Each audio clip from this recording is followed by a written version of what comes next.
It does not have to cost you any money to level up your life, and I know this because I have done it. So in this video, I'm going to talk about all the free things that I did to level up. So if you guys are new here, my name is India. I go by Being Me Queen on the internet. I talk about a lot of different things. So if you like this content, make sure you hit the subscribe and let's just get right on into it. So the first thing that I did is to invest in my knowledge. And the free way to do this is to get a library card. Now, it depends on where you live and what is included with your library card, but you can get access to so many different things. One of the best things that I love about having a library card is that you have access to Libby, which is an app on your phone or on your tablet that you can download, and you'll have access to different books through your library and also different audiobooks. Now, a lot of libraries have like a lending library program, or they have some type of like setup where you can borrow books from other libraries from other cities and also request books that you want your library to get. So I've done this so many times. I now listen to audiobooks on Libby, and I love this because it notifies you when a book is on hold, when you have to return a book, when you're like next in line to receive a book that you've been on the waiting list for. Libby is so useful. I'm honestly upset that I didn't download it sooner, but I love it. I love using that app. Another thing that people don't know about is that you can actually access both movies and TV shows through various apps using your library card. So apps like Canopy and also Hoopla will give you access to different movies. Now, again, depending on your library setup, you'll get a certain amount of credits per month, and you can redeem those credits to watch different movies, films, TV shows, etc. And what I really love is that watching documentaries on both of these apps, because they're typically documentaries that I learn so much from, and I feel like they are just so completely underrated, but it is the best way to learn things for free. And we're going to talk about other ways you can learn things for free as well, but Libby, Canopy, and Hoopla are literally my cheat codes, and depending on what state you live in, if you're watching this from the US or from somewhere else, you can probably get multiple library cards. Like my state, California, I live in Los Angeles, it allows you to get library cards from different towns. So I have a collection of library cards, okay, both on my keychain and also in my wallet. I love the library. It's so great. You can sign into whatever library card you want and rent books through it. I tend to choose just the library card that gets me the most access, and that's the one that I use for most things. But your library has so many different resources, including how to build a resume or resume help, as well as different tax services. You can go to the library and they can file your taxes for you. They can help you with that. There's just so many systems at the library. And one of my favorites actually is a seed library. This is getting kind of off topic, but I promise I'll come back. They have a seed library, and again, this is at specific libraries that you can go to, but essentially you can go and get seeds to grow plants, herbs, foods, whatever, in your backyard, even in your apartment, because there's definitely ways you can grow in your apartment. So I will go to a certain library and they get different seeds, I think like every 2 weeks, sometimes 4 weeks, depending on the season.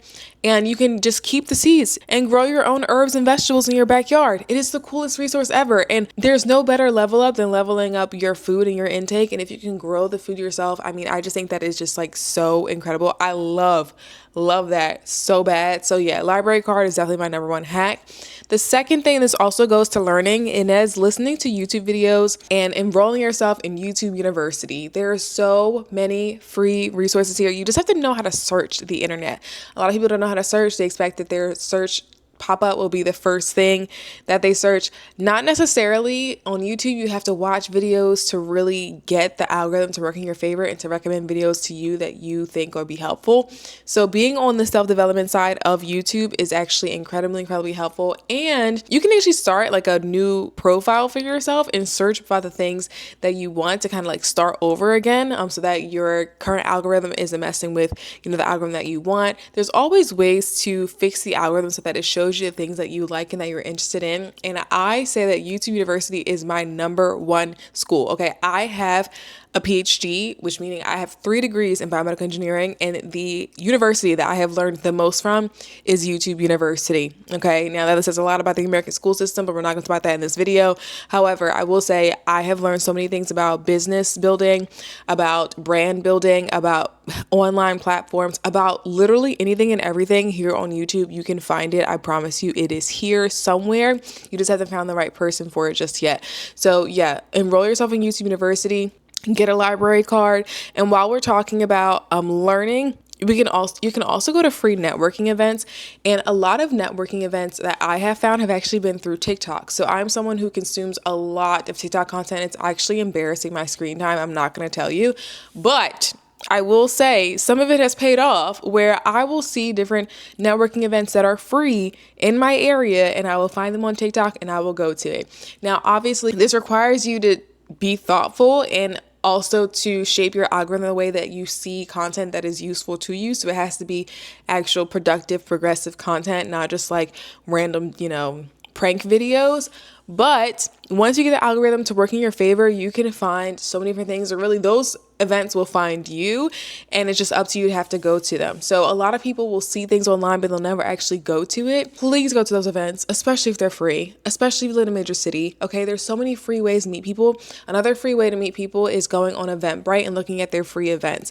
So I love using Eventbrite for searching of what's going on in my city. I mean, there's so many things going on in Los Angeles all the time, but they have a free filter tab that you can use to find free events. So it's super easy for you to find what's going on in your city. If you have something, a free weekend and you actually want to go out and you don't want to sit at home, you can find something on Eventbrite. So those are my two places that I normally find different things to do in the city. After you join like a TikTok group or a group that you found on TikTok, they'll typically like add you to their email list of some sort, and you'll be looped in for future events. So again, such a great way to go to free networking events, because networking can be expensive. And in other videos, I want to talk about things that are cheap for leveling up and also a little bit more expensive. Networking will be in those two other videos, but the free way that I have found to network is through TikTok and Eventbrite. These next things are for you to level up your mindset, because mindset is super, super important for being in the right environment and for acquiring the right opportunities and really seeing the world through an optimistic lens. I think a lot of people really have a negative mindset. Maybe it's based on previous experience. Maybe it's because they're around the wrong people.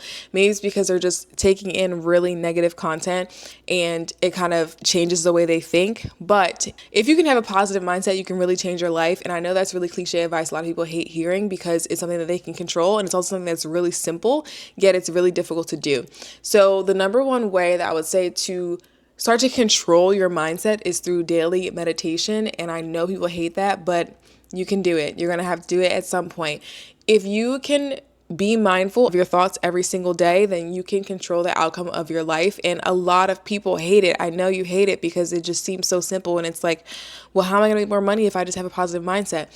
I promise the thoughts that you think start to manifest in your life, because if you think that you're going to have a bad day, you're going to find every single reason to have something negative happening to you, or you're going to harp on all the negative things that may have happened, even if it's just a minor, slightest convenience ever.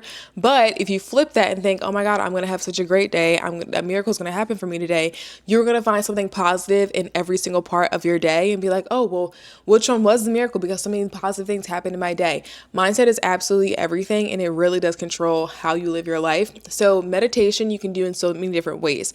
A lot of people think that meditation is you sitting down, crossing your legs and putting your hands up and going, and that's a form of meditation, but it's not the form of meditation that a lot of people can do, because if you're just starting out, you typically have a lot of things going on in your mind, and you have to figure out how to slow down your mind. So one of the things that I really love to do would be meditation walks, where I will put on a podcast and just listen to the podcast as I'm walking. Now, this requires me to be in a place where I know is safe and I know there aren't any imminent dangers, features, or anything that can happen to me in that environment. So definitely specific.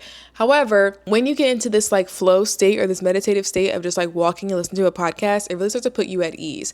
And it doesn't even have to be a podcast. It could just be a playlist of soft jazz music as you're walking out in a park. It can be something as simple as that. It can be something as you walking through your neighborhood for 10 minutes. It doesn't have to be this long, arduous process. A lot of people think that meditation has to be me meditating for an hour. It can be literally just 10 minutes of your day. It can be you downloading an app. It can be you just putting on a meditation, guided meditation here on YouTube. There are so many different ways that you can meditate. I found that the easiest way for me to slow down my mindset and my brain and all the thoughts that I have going on all the time was by me walking, because I was putting that energy that I would be thinking into actually walking. So it was good for me physically, and it was also good for me mentally. So walking, meditations are my life hack. However, it doesn't work for everyone. So I strongly encourage you to figure out what method of meditation works for you. And again, it doesn't have to be long, okay? It can be 10 minutes. That's it. That's all you need. You can be sitting in your car, parked at your job, and then meditate before you go in to the job for the day. Like, it can be that simple, but you really need to slow down your thought processes. The other thing that I really like to do is breathing exercises. So when I first started learning how to meditate sitting down, not walking, I started to focus on breathing exercises because, again, I have to give my brain something to do. Like, my brain is going 75 miles a minute, so I need to figure out a way to slow it down.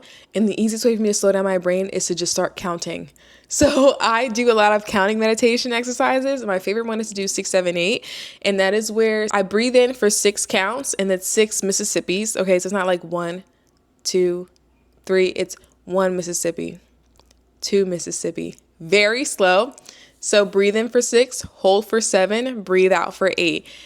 Doing that just 3 times in a row is crazy, but it helps me slow down so much. So when you first start doing breathing meditation exercises, you're probably going to be out of breath and be like, oh my God, I feel lightheaded. It's because you're not used to breathing slowly. So when you do an exercise like that, like the 6, 7, 8 exercise, it really makes you focus on slowing down your breathing, which then makes you slow down your thoughts. So if you slow down how fast you're breathing, you can then slow down your thoughts. And then when you slow down your thoughts, you can actually be like ease or at equilibrium or in flow state, however you want to describe it. So meditation and breathing exercises are super helpful, free for you to do, for you to slow down both your mind and also your nervous system. And a lot of reasons why people don't level up is because they are go. So they are trying to hustle their way to the top, which hustling can only get you but so far.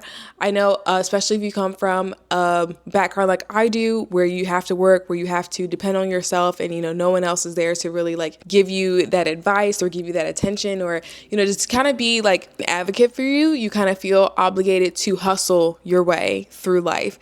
And again, it can get you so far, but it can also make you burn out. It can also make you really just stressed and really tired. So leveling up the easy way is really by controlling your nervous system and by controlling your mindset.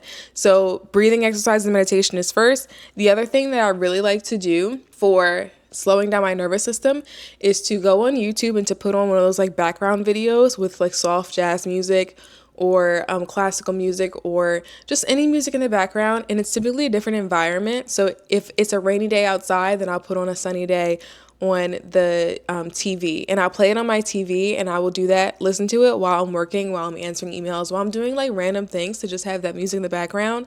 Something that I've heard is really helpful for a lot of people is to turn on an aesthetic video where there's bird noises or bird sounds, because the sounds of birds chirping is actually really calming to us humans in our nervous systems, and it's really helpful for us to feel in touch with nature. So this is super helpful if you live in a very busy city, somewhere like New York, or if you just live in a concrete like jungle. It may not be New York City, it could be another city, whatever.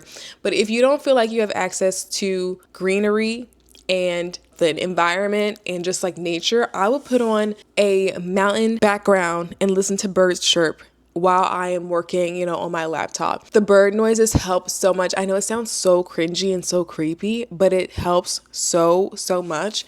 I know a lot of people during the holiday time will like to turn on like a fireplace video and they'll hear the fire crackling. Also very helpful. But having those things on in the background just reminds you to slow down. And it helps you really regulate your nervous system and start to be more mindful about yourself and be more present in where you are. Because when I am seeing on my screen a rainy day and, I'm listening to jazz music in the background, it just makes me appreciate the sunlight that's outside and vice versa, right? So controlling your nervous system is super helpful. And one of the ways that I do that is through the aesthetic videos. Moving on from nervous system regulation, we're now going to talk about physical exercise that you can do to level up. And a lot of people think that you have to go to a gym, get an expensive gym membership, or, join like a fancy club where you take classes. Those are definitely options for you to level up. But the free way of doing this is by either doing an exercise video on YouTube. Can you tell I like to use YouTube a lot as a free resource? Or you can just go for regular walks in your neighborhood, in your area. It can be short, it can be long, it can be a variation. You can change up your route, you can change up the music you're walking to give you a different vibe. So going on regular walks for long and short distances are actually really helpful for your mental health.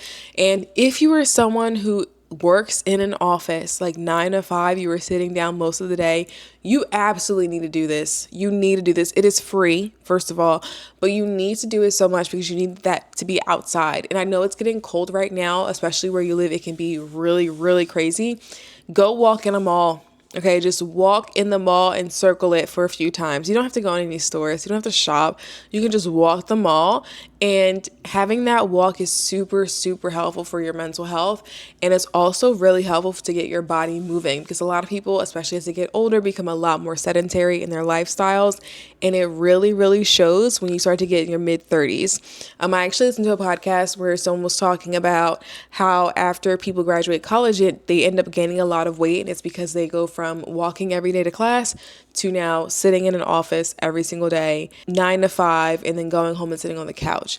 Going for regular walks is just a very easy fix for that, where you can either walk to and from your job, you can take the stairs at your office, you can go for a walk around the neighborhood. Like I said, there's just so many simple solutions for this, and yet a lot of people do not do it. And then when they get to be in their late 30s and 40s, they're like, oh my gosh, I really don't exercise, because it really shows up in their body, and they also really cannot control their breathing at that point. So it is so important for you to walk. One of the things that I love to do on my channel is travel, and you guys can see that in my vlogs all the time. But I will opt to walk and take public transportation in other cities, mainly because Los Angeles is definitely a driving city, and I like to have the opposite when I travel, but also because it's just good for you. It is good for you to walk, okay? Bundle up, put on a coat, and go on out there and walk, okay? It is worth it for your mental health and also for your physical health. Now, another thing that I do, and this is definitely women specific, and I actually started cycle syncing, and that really made a huge difference in my life. When I tell you, I used to work in a lab every single day for more than 8 hours a day for a lot of days. And I would push through my periods. Like, I would force myself to be productive at all times of the day, every single day. And it was so incredibly detrimental to my mental health and also my physical health. I also used to be an athlete where I played sports year round, and again, didn't have the opportunity to cycle sync. But now that I am cycle syncing, I absolutely love it. So what I typically do is during my period, I will do very low intensity workouts. So like a 10-minute walk. That's the most I am doing during the few days of my period.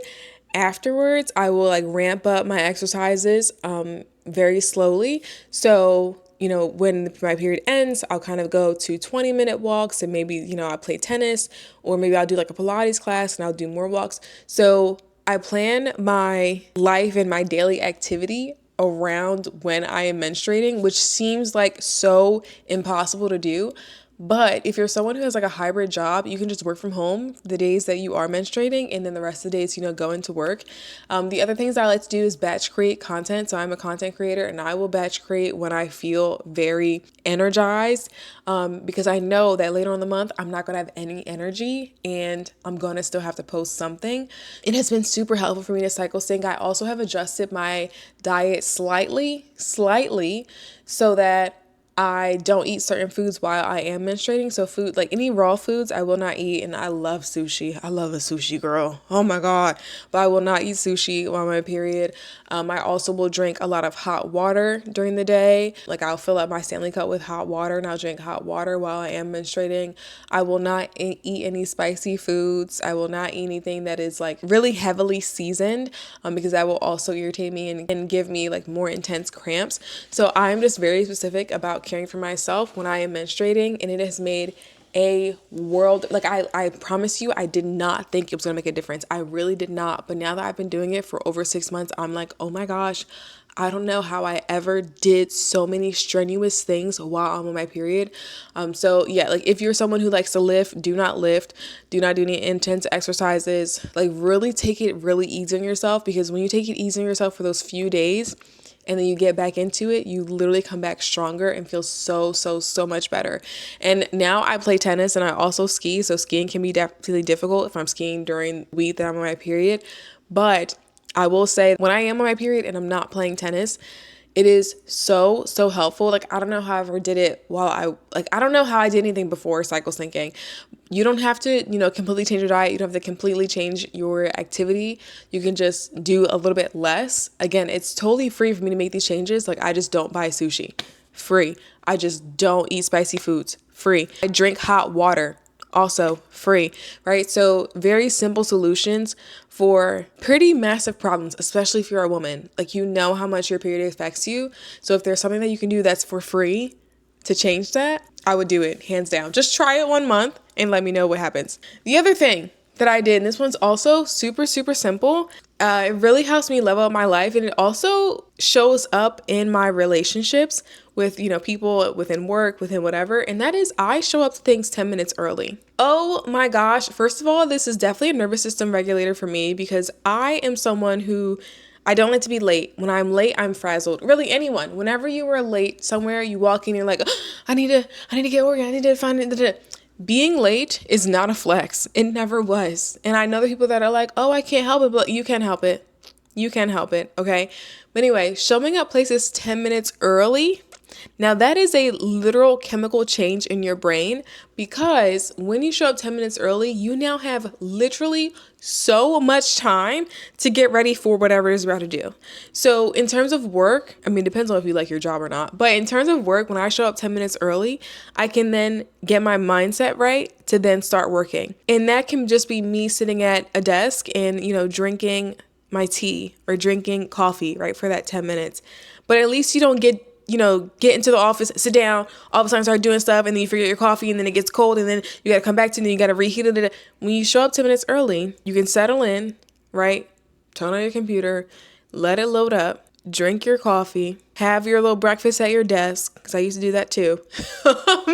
But showing up 10 minutes early makes such a big difference. If you show up to like a dinner with your friends 10 minutes early, again, sit down, maybe you go to the restroom, you wash your hands, you order some water. Like it's such a different mindset when you're 10 minutes early to something. And a lot of people will only do this when it comes to a job interview. I think you should do this for everything. At least 5 to 10 minutes early. Just try it. And I promise you, your mood and your energy during that event or whatever it is that you're doing when you show up 10 minutes early, it will change. And like I said, I am an influencer. I'm a creator. I go to events and I go there on time, which is like unheard of in Los Angeles. But I will get there 10 minutes early and I will just sit in my car for 10 minutes. And that 10-minute car sit, let me tell you, oh my gosh. Oh, it feels so good. You're like, when you show up somewhere and you're like, I'm early, I'm just going to, relax. And maybe you do like a scroll, or maybe you like, scroll in your email or whatever it is. The 10 minutes makes a huge difference.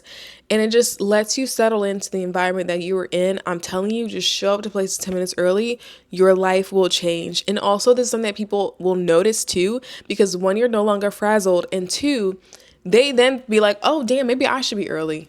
Like it's something that's like contagious and you don't even realize it. It's kind of like when you are studying or when you're working, you're like, oh, I need to be in an environment where other people are working. So you go to a coffee shop or you go to a library where other people are working. That makes you be more productive.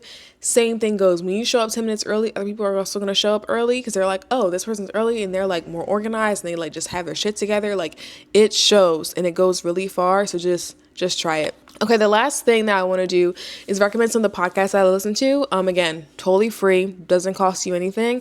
But these are podcasts that have really helped me level up in life in different ways, and I'm going to go through which ones in which ways. So first one is Lucky Girl Podcast. I love this podcast because it's a mix of life advice, wellness, health and wellness, also with business advice, with like personal branding. I mean, it touches on so many different topics. It's a really great podcast. I came across it on TikTok a long time ago, and I do listen to episodes here and there. So I do like that podcast a lot. Also like the Emma Grede podcast. So this one is a lot more focused on business. However, the most recent episodes I've been watching have not really been business related. They've actually just been like life advice kind of videos. Really enjoy Emma Grede. She is a serial entrepreneur, has worked with so many incredible brands, has been, the CEO of so many incredible brands like Skims and Good American. So I love the business advice that she gives, but I also just love the guests that she has on because they give such insightful life advice, and that's super helpful for women especially. The other one I want to talk about is Gabby Bernstein. I don't know the name of her podcast, but Gabby Bernstein is here on YouTube, and she talks a lot about manifestation and being in touch spiritually with yourself. yourself. And this kind of ties into the regulating your nervous system aspect of this video, where I talked about, you know, meditating and breathing exercises. She does a really great job of breaking this down, and she puts out a few videos every week here on YouTube. So I'll definitely link all of these podcasts below so you guys can watch them. But I am going to do a video of cheap things to do to level up, and then a little bit more expensive things to do to level up. So make sure you hit the subscribe so you see those other two videos coming here this Vlogmas, because I am posting every single day. And I will see you guys in the next video. Bye.